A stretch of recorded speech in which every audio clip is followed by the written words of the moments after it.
सिर को काटने की सोचे, इतने में बाणासुर की मां नग्न अवस्था में गोविंद के सामने आ गई। गोविंद ने अपना मुख पीछे कर लिया और बाणासुर भाग गया, मूर्छा चली। गोविंद मेरा भक्त पुत्रवाना हूं, कम से कम उस पर कृपा कर। बाणासुर भोलेनाथ के लिए अपना गुरु, अपना मां, अपना पिता सब कुछ मानता है। आज बाणासुर से कह रहे, पुत्र हरि हर एक है दोनों, न ये कम है न वो कम है। आज मेरे गोविंद ने बाणासुर को शंकर के अवतार में दर्शन दिया और शंकर ने गोविंद के अवतार में दर्शन दिया। पहचान गया कि ये एक ही है। उसने अपनी पुत्री का विवाह उषा का अनिरुद्ध के साथ बड़े धूमधाम से संपन्न करा। एक से नाती पोता पिता एक से होने के कारण एक राजा ने इसका फायदा उठाया। उस राजा का नाम है पौंड्रक। पौंड्रक नगरी में रहता है। अपने आप को वासुदेव कहता है। मैं वासुदेव हूं, मैं कृष्ण हूं।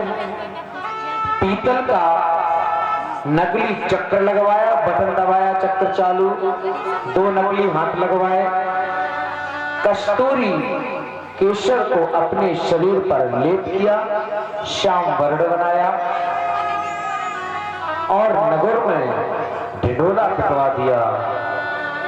जाओ, आज से सभी देवी देवताओं की पूजा बंद। और क्या होना है? जय पौंड्रक वासुदेवा, स्वामी जय पौंड्रक वासुदेवा। भक्त जनन के प्रभु, प्राण के देवा, जय पौंड्रक वासुदेवा। अपने आप को आज भगवान समझ रहा है कि मैं वासुदेव भगवान कृष्ण हूं। आज मेरा गोविंद आता है और पौंड्रक के समस्त राज्य को नष्ट कर करके पौंड्रक को मुक्ति प्रदान करता है। परीक्षित पूछते हैं, गोविंद मुक्ति क्यों? बोले, पौंड्रक ने कैसे भी तो नाम जपा। उठते बैठते जागती कंसा प्राप्तिश्चा। कंस ने भय से मुक्ति प्राप्त की थी, गोपियों ने प्रेम से मुक्ति प्राप्त की थी। भगवान ऐसे हैं, चाहे तो आप उनसे या तो अच्छे से दुश्मनी कर लो, या पैर निभा लो, या अच्छे से प्रेम कर लो, या अपना बच्चा मान लो, है ना, या फिर भगवान या माता पिता या पति। जिसका जैसा भगवान के प्रति भाव आए आप बना सकते हो, भगवान आपको मिलेंगे। इतने समय में संदेशा आया, कहां से? पांडवों के यहां से संदेशा आता है कि प्रभु युधिष्ठिर राजसु यज्ञ करने जा रहे हैं, उसमें आपको चलना है, अग्र पूजा है। नारद जी महाराज आज संदेशा लेकर आए हैं और नारद से कह रहे, ठीक है नारद जी आप चलिए, मैं आता हूं। एक बड़ा महान योद्धा अभी था, उसका नाम था जरासंध। बड़ा आतताई था। प्रभु के पास संदेशा लेकर आए जरासंध, बड़ा आतताई हो रहा है। उसके वजह से राजा लोग रह नहीं पा रहे हैं। आज भगवान कह रहे हैं, कोई बात नहीं, हम जरासंध का उद्धार करते हैं। ऐसी युक्ति गोविंद ने रची। पांडवों के पास में राजसु यज्ञ के पास पहुंचे। पांडवों से बोल रहे, क्या तुमने? राजसु यज्ञ वही कर सकता है जो समस्त राजाओं को जीत ले। पूरे देश के राजाओं को जो जीत ले वही राजसु यज्ञ कर सकता है।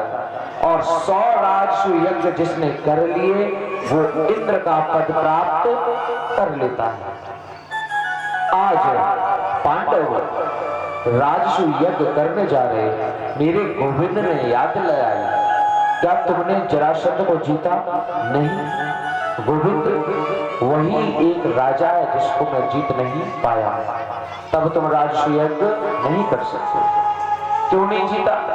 क्योंकि उसके पास में अधिक बलम विख्यात, बल ज्यादा है, सेना बहुत है।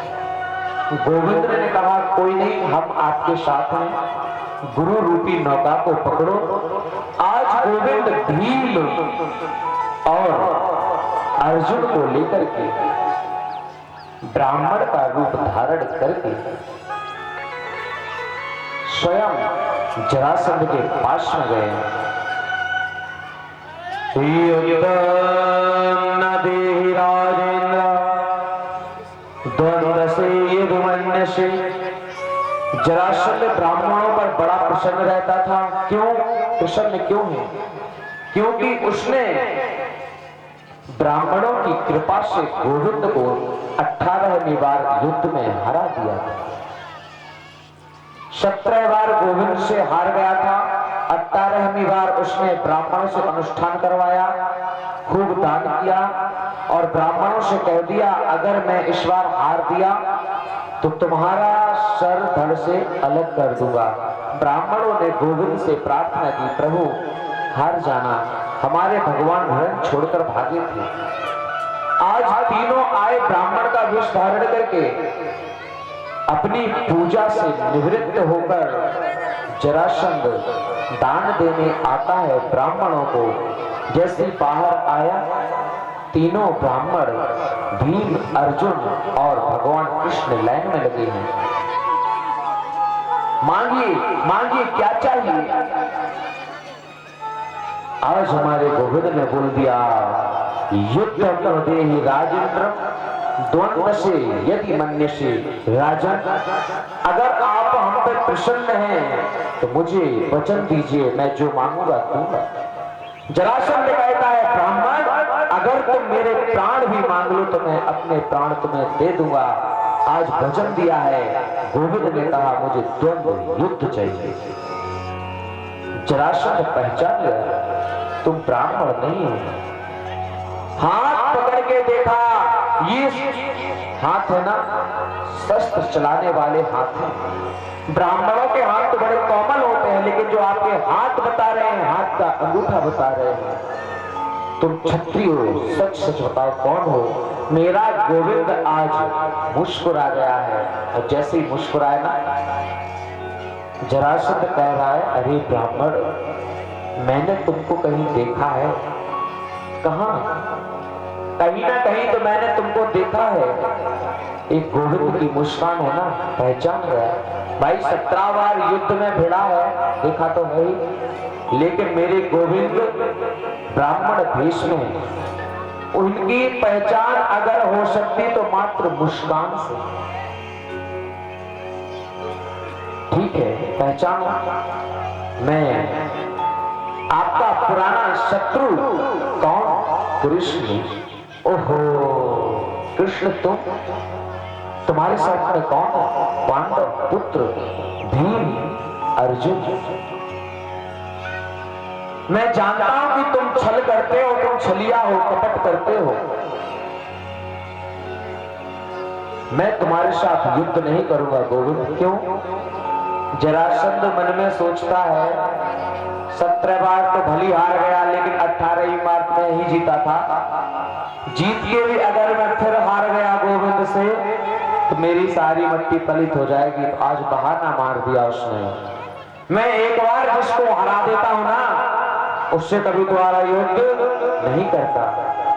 मेरे गोविंद तिरछी नजर करके कह रहे हैं, देख रहे हो अर्जुन, मैंने इसको 17 बार हराया, मेरी कोई गिनती नहीं। ये कह रहा है मैं एक बार जिसको हरा देता हूं मैं युद्ध नहीं करता। ठीक है, अर्जुन की साइड देखा ना, ये दुबला पतला है। जरासंध कोई छोटा राजा थोड़ी है, दुबले पतले के साथ युद्ध नहीं करता। भीमस तुल्यो बलम, हाँ भीम है मेरी टक्कर का, मैं भीम के साथ युद्ध करूंगा। जरासंध ने सुंदर से भीम अर्जुन कृष्ण को भोजन कर। पहले समय में दुश्मनी मालूम कैसे होती थी? सूर्य उदय से सूर्य अस्त तक आप हमारे दुश्मन हैं, सूर्य अस्त के बाद मित्र बन जाते थे और एक ही साथ बैठकर भोजन पाते थे। भोजन कराया, उदय हुआ। आज भीम और जरासंध का युद्ध प्रारंभ हुआ। भीम को अभिमान आया, ओहो अर्जुन को फैल कर दिया, मुझे पास कर दिया, मेरे में बल ज्यादा है, गोविंद से भी युद्ध नहीं किया उसने, मुझे पास किया। आज भीम के अंदर अभिमान, और अभिमान भगवान का भोजन है। युद्ध करते करते आज 17 दिवस बीत चुके हैं। आज भीम कह रहे गोविंद मेरे ऊपर कृपा करो, या तो रात्रि में हम लोग भाग चलते हैं, या अगर आप कृपा नहीं करो तो मैं भाग जाऊंगा। मेरी एक एक नस दुखने लगी है। वो इंसान नहीं, वो राक्षस नहीं, वो तो पूरा वज्र है, पत्थर है। जरासंध कोई छोटा फोटा बलवान नहीं था। भीम परेशान हो गए 17 दिन। तब भगवान कृष्ण ने कहा आप कल युद्ध करो और मेरी साइड देखना। प्रातः काल फिर से युद्ध प्रारंभ हुआ। भगवान कह रहे हैं भीम अभिमान आया था ना तुम्हें, आज भीम गोविंद की साइड देख रहे हैं, लेकिन गोविंद नीचे देख लेते। जैसे भीम गोविंद की साइड देखते, गोविंद पीछे मुड़ जाते। फिर भीम की ठुकाई चालू है। 18 दिन भीम बड़े परेशान, गोविंद मैं आज जा रहा हूं, भाग जाऊंगा, या तो मुझे कल देख नहीं पाओगे या मेरा प्राणांत हो जाएगा, मेरे से सहा नहीं जा रहा है। भीम तुम्हें कह रहे थे ना अभिमान आया था, कोई बात नहीं, कल पक्का। जैसे युद्ध प्रारंभ हुआ भगवान ने तिनका लिया और तिनके को लेकर के फेंक दिया। भीम समझ गए, युद्ध किया, पटकी मारी और पैर पर पैर रख करके हाथ से दूसरा पैर पकड़ के जरासंध को सीधा इधर फेंका, उल्टा इधर फेंका, प्राणांत हो गया। उसके कैदी के रूप में बहुत से राजा कैदी थे। 20,000 राजा उसके कैद में कैदी बने हुए थे। जरासंध का पुत्र समझता है साक्षात नारायण है, उसके पुत्र को राजगद्दी प्रदान की, राजाओं को मुक्त कराया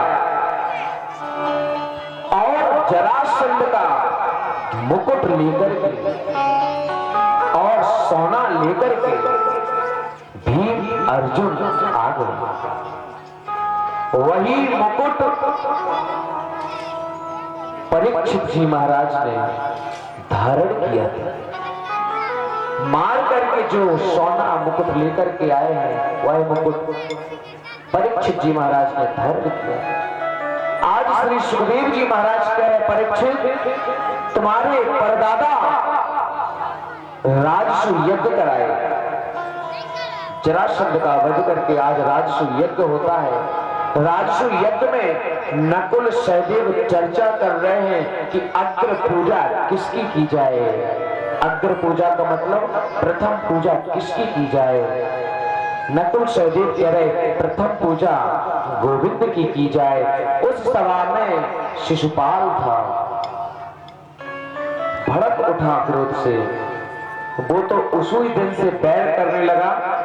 भाई कोई भी हो, शिशुपाल क्या, जिसकी शादी हो रही हो, फेरे पड़ने हो, बड़ा सहरा लगा करके शेरवानी पहन करके बारात में गए हो और लड़की भाग जाए, अब दूल्हा बेचारा आए, कैसा लगेगा। जो लड़की लेकर के भागा है ना, वो तो ऐसा ही लगेगा कवल लूं और गोविंदाय नमो नमः। उसी दिन से शिशुपाल 99 गाड़ी गिन करके देता है गोविंद को।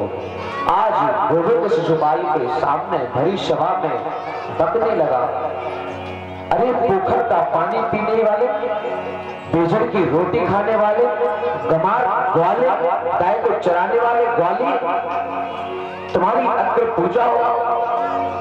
महाराज गोविंद सुन रहे। आज बलदेव भड़क गए। कन्हैया ने हाथ दबाया, दाऊदिया कोई बात नहीं, देने दो।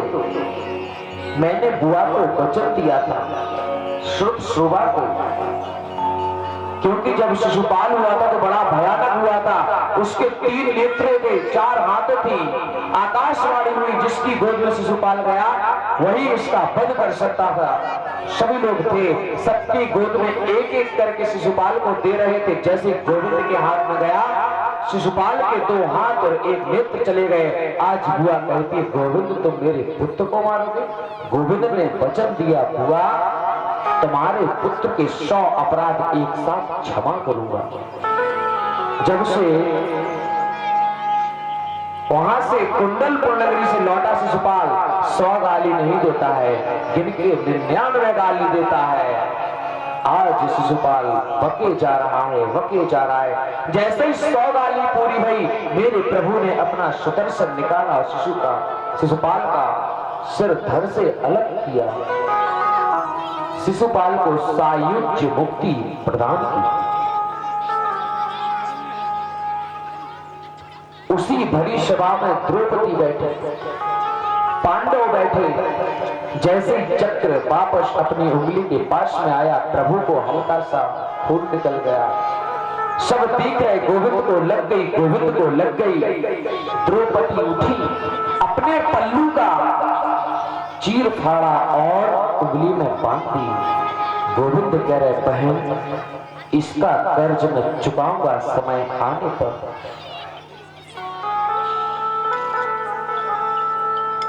अब भगवान श्री कृष्ण की अग्र पूजा हुई। प्रथम पूजा कृष्ण की करके सबको काम बताया गया। जैसे चाहे राम कथा हो, कृष्ण कथा हो, भागवत कथा हो, यज्ञ हो, अनुष्ठान हो, कोई भी बड़ा कार्य हो, शंकर जी बने। एक व्यक्ति अकेला करता है तो परेशान हो जाता है। चाहे शादी हो पुत्र की, पुत्री की, देखिए सहयोग सबको करना चाहिए।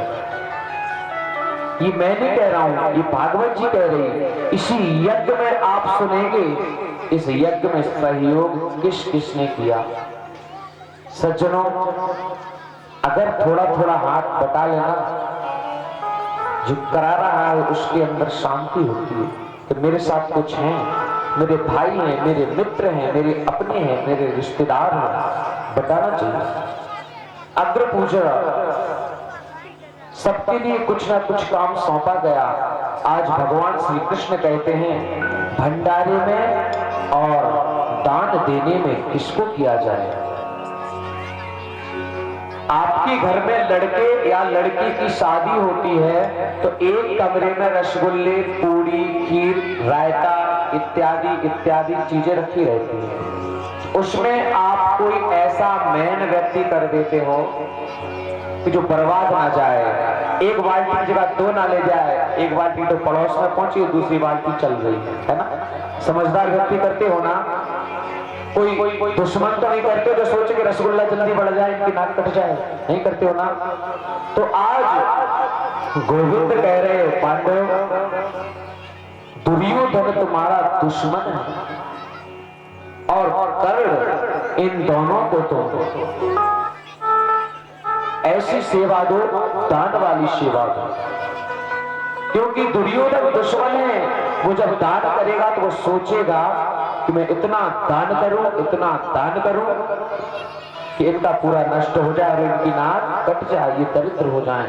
लेकिन उनके साथ मित्र कर्ण था। कर्ण अगर जितना दान करे उससे 2 गुना दान बढ़ता था। कर्ण के दक्षिण हस्त में रेखा थी।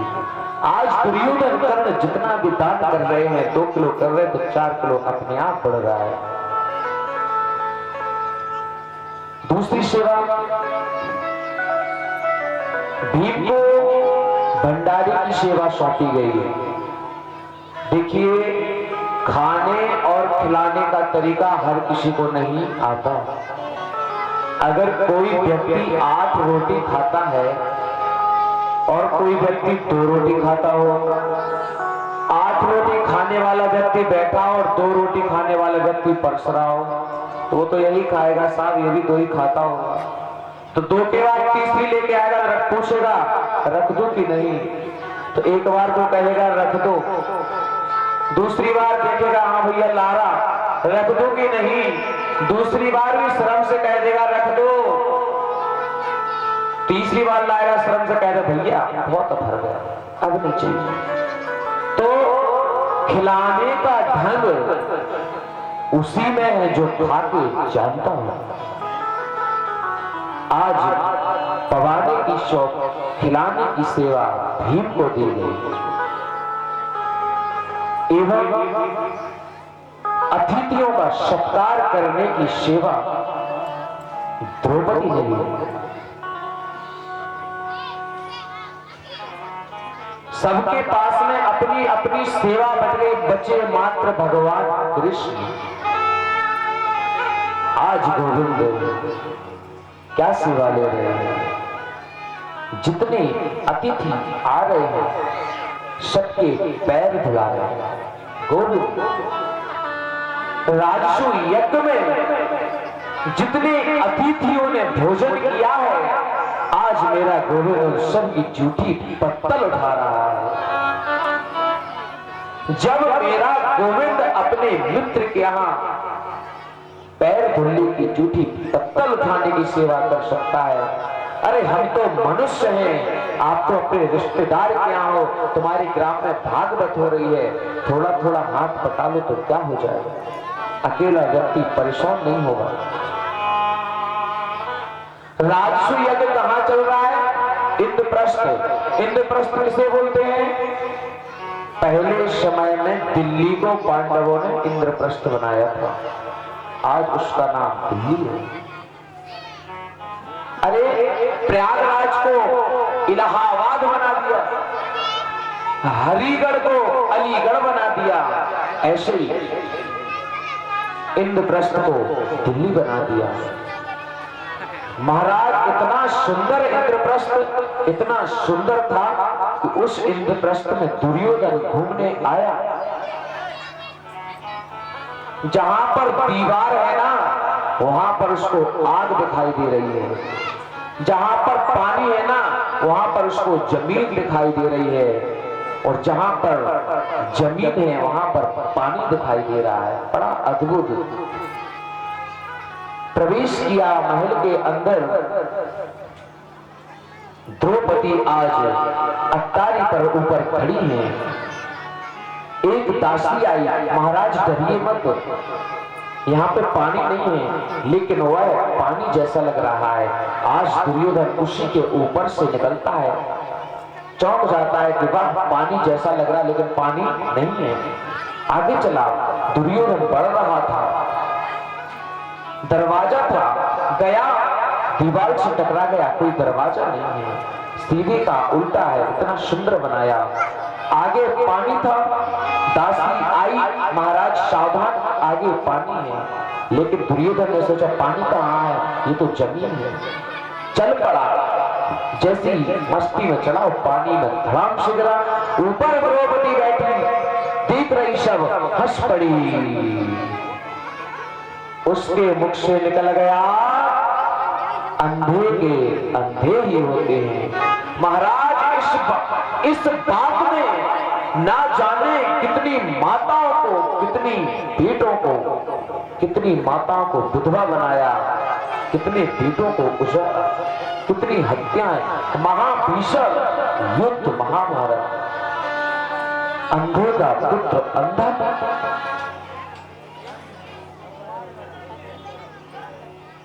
दुर्योधन का अपमान हुआ, सहा नहीं गया, उसी दिन से बैर करने लगा। आज सुखदेव जी महाराज परीक्षित से कह रहे, परीक्षित आपके दादा पांडव बैर करने लगा।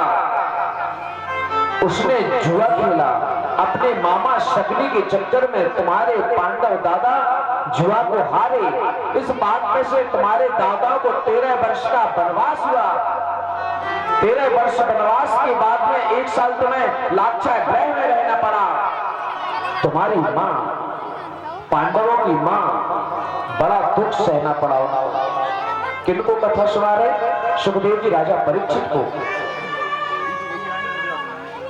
पांडवों के यहां से भगवान कृष्ण शांति दूत बन के गए। मात्र 5 गांव मांगने के लिए। उसने 5 गांव नहीं दे, युद्ध मांगा। बड़ा भीषण युद्ध हुआ। तुम्हारे दादाओं ने कौरवों सेना का संहार किया। भगवान कृष्ण के पास में पहुंचे दोनों, अर्जुन और दुर्योधन। मांगा, भगवान ने शर्त रखी थी, एक साइड मैं हूं और एक साइड मेरी अक्षौहिणी सेना। मेरी सेना युद्ध करेगी, मैं रहूंगा, मात्र रथ चलाऊंगा, युद्ध नहीं करूंगा। आज गोविंद और दुर्योधन दोनों गए। गोविंद ने पहला अवसर अर्जुन को दिया। अर्जुन तुम मांगो, सेना चाहिए तुम्हें कि मैं चाहिए? आज अर्जुन ने स्वयं को मांगा, गोविंद को मांगा। दुर्योधन खुश हो गया कि गोविंद को तो युद्ध भी नहीं करना है। खुश हो गया। सेना दुर्योधन के पक्ष में पहुंची। महाभीषण युद्ध हुआ।